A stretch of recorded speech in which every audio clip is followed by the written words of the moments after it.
నమస్తే, welcome to our channel.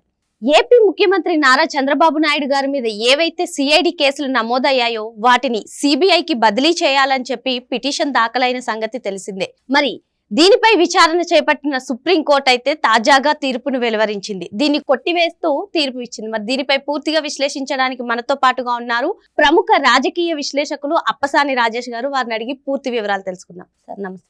Sir, Chandrababu Naidu గారి పైన ఏదైతే సిఐడి కేసులు నమోదయ్యాయో వాటిని సిబిఐకి బదిలీ చేయాలని పిటిషన్ వేసిన దాఖలనైతే సుప్రీంకోర్టు కొట్టివేసింది సార్. అదే విధంగా పిటిషనర్ ని హెచ్చరించినట్టు కూడా తెలుస్తుంది సార్. దీనిపైన మీ అభిప్రాయం ఏంటి సార్? ఇప్పుడు గౌరవ సుప్రీంకోర్టు ధర్మాసనం చంద్రబాబు నాయుడు గారి మీద నమోదైన సిఐడి కేసులో విచారణ సిబిఐకి అప్పజెప్పాలి అని చెప్పని దాఖలైన పిటిషన్లో చాలా ఘాటుగా రెస్పాండ్ అవడం జరిగింది.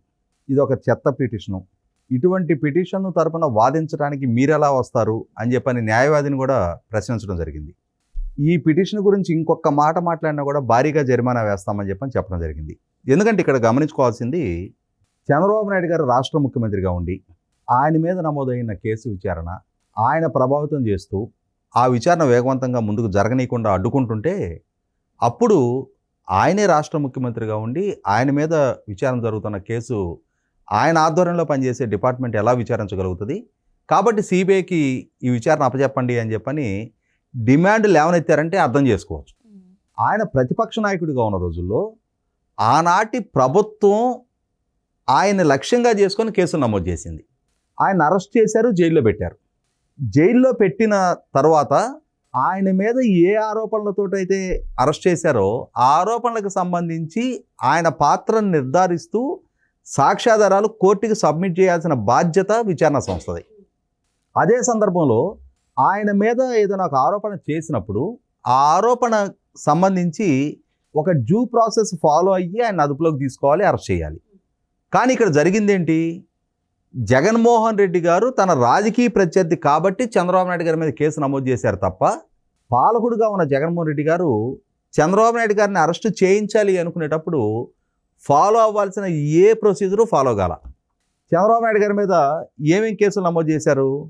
స్కిల్ డెవలప్మెంట్ ఏర్పాటు, ఆ ప్రక్రియలో అవినీతికి పాల్పడ్డారు అనే ఒకటి.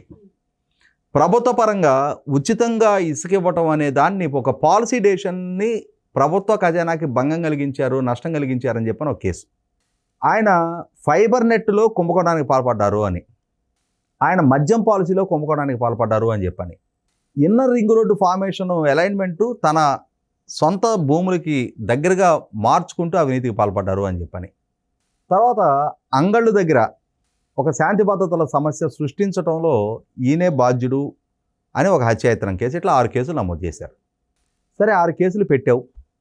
స్కిల్ డెవలప్మెంట్ కేసులో ప్రివెన్షన్ ఆఫ్ కరప్షన్ యాక్ట్ కింద ఆయన అరెస్ట్ చేయాలి అనుకున్నప్పుడు ముఖ్యమంత్రి హోదాలో ఆయన తీసుకుంటున్న నిర్ణయం వల్ల ఆయనకు ఆర్థిక ప్రయోజనాలు చేకూరాయి, ఆయన అవినీతికి పాల్పడ్డారు అని చెప్పిన ఆరోపణ చేయదలుచుకున్నప్పుడు prevention of corruption act case నమోదు చేయాలి, ఆ సెక్షన్ నమోదు చేయాలి అనుకున్నప్పుడు మొట్టమొదటిగా గవర్నర్ గారిని అప్రోచ్ అయ్యి గవర్నర్ గారికి చంద్రబాబు నాయుడు గారి మీద ఉన్న ఆరోపణలకు సంబంధించిన సాక్ష్యాధారాలు చూపించి, మేము ఈ సాక్ష్యాధారాల ప్రాతిపదికగా ఆయన మీద కేసు నమోదు చేయాలనుకుంటున్నాం, మాకు మీరు అనుమతి ఇవ్వండి అని చెప్పని ముందస్తు అనుమతి తీసుకోవాలి. 17A అంటారు క్లాజ్. అది తీసుకున్నా కేసు నమోదు చేయాలి. అసలు ఆ ప్రొసీజరే ఫాలో కాల. ఏ ఒక్క కేసులో ప్రొసీజర్ ఫాలో కాల. ఆయన్ని అరెస్ట్ చేసేశారు. పూర్తి రాజకీయ కక్ష సాధింపుతోటి అరెస్ట్ చేశారు అనడానికి స్పష్టమైన సాక్ష్యాధారాలు ఉన్నాయి. కేసు జరిగిన తీరే తేడతెల్లం చేస్తూ ఉంది. ఇక్కడ చంద్రబాబు నాయుడు గారి మీద ఈ కేసులు నమోదు చేయటంలో కుట్ర ఉంది. చంద్రబాబు నాయుడు గారి మీద నిర్దిష్టమైన సాక్ష్యాధారాలతోటి విచారణ జరపకుండా, ఆయన వాంగ్మూలం నమోదు చేయకుండా రాజకీయ ఎజెండాతో ఆయన మీద కేసులు నమోదు చేశారు అని ఎస్టాబ్లిష్ చేయడానికి సిబిఐ విచారణ అడగవచ్చు. అంటే జగన్మోహన్ రెడ్డి గారి మోటివ్, జగన్మోహన్ రెడ్డి గారు అనుసరించిన విధానం, జగన్మోహన్ రెడ్డి గారి ఆదేశాలు పాటించి చంద్రబాబు నాయుడు గారిని అక్రమంగా అరెస్టు చేసి సరైన సాక్ష్యాధారాలు కోర్టుకు ప్రొడ్యూస్ చేయని విచారణ సంస్థ మీద సిబిఐ విచారణకు డిమాండ్ చేయొచ్చు.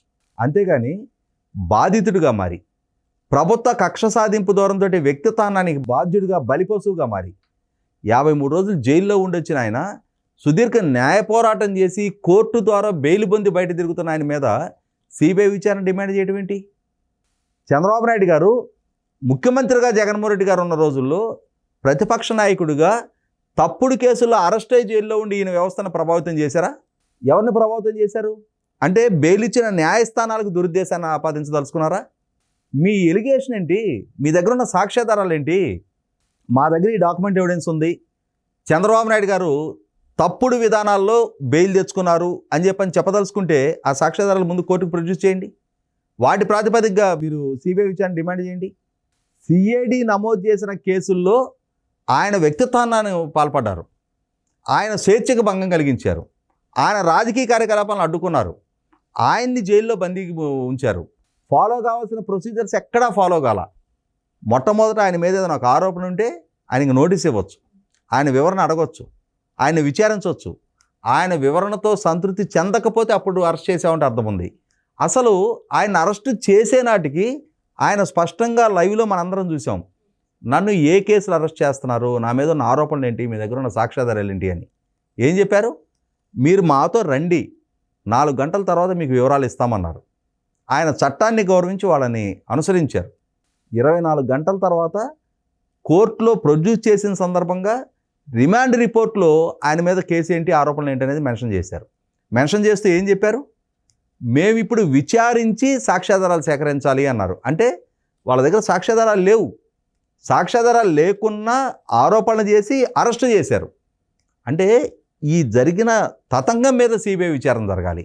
అట్లాంటిది ఎవరో రాజకీయ ఎజెండా కోసం, ఇంకెవరికో ప్రచారం కల్పించడం కోసం, లేదంటే వీళ్ళకి వ్యక్తిగతంగా ప్రచారం కోసం చంద్రబాబు నాయుడు గారి స్థాయి నాయకుడిని వ్యక్తిత్వానికి పాల్పడ్డ ఈ అంశాన్ని 100% గౌరవ సుప్రీంకోర్టు కూడా పసిగట్టింది. కాబట్టి వాళ్ళ మోటివ్ని అర్థం చేసుకుంది. కాబట్టి వార్నింగ్ ఇచ్చి ఇవాళ ఈ పిటిషన్ డిస్మిస్ చేయడం జరిగింది. గతంలో చూసాం మనం, ఉండవల్లి అరుణ్ కుమార్ అని చెప్పని ఒక మహామేధావి ఉన్నాడు. అతను కూడా సిబిఐ విచారణకు డిమాండ్ చేస్తూ హైకోర్టులో కేసు వేశాడు. ఇప్పుడు ఇతను ఈ బాలయ్య అని అతను ఎకాయికి నెల్లి సుప్రీంకోర్టులో వేశారు. మరి రేపు ఇక ప్రపంచ కోర్టులో కూడా ఆయన వేస్తారేమో, ఇంటర్నేషనల్ కోర్టులో కూడా ఏమైనా కేసులు వేస్తారని తెలియదు. ఏ కేసు వేయడానికైనా బేసిక్ డాక్యుమెంట్ ఎవిడెన్స్ ఉంటే, ఏదైనా ఒక తప్పు జరిగింది అనే సాక్ష్యాధారాలు వాళ్ళ దగ్గర ఉంటే వాళ్ళు కోర్టును అప్రోచ్ అవడం అర్థవంతం. కానీ ఏ తప్పు జరగకపోగా ఒక తప్పుడు కేసుల్లో బలిపశువుగా మారిన ఆయన మీద పదే కేసులు వేయటం అనేది 100% జగన్మోహన్ రెడ్డి గారి పొలిటికల్ ఎజెండాలో భాగంగా దాన్ని పరిగణిస్తారు తప్ప. కాబట్టే న్యాయస్థానం కూడా ఇవాళ పొలిటికల్లీ మోటివేటెడ్ కేస్, దీని గురించి ఇంకా ఒక్క మాట మాట్లాడినా సరే భారీగా జరిమానా వేస్తాం, మూసుకొని కూర్చోమని చెప్పని వార్నింగ్ ఇవ్వడం జరిగింది.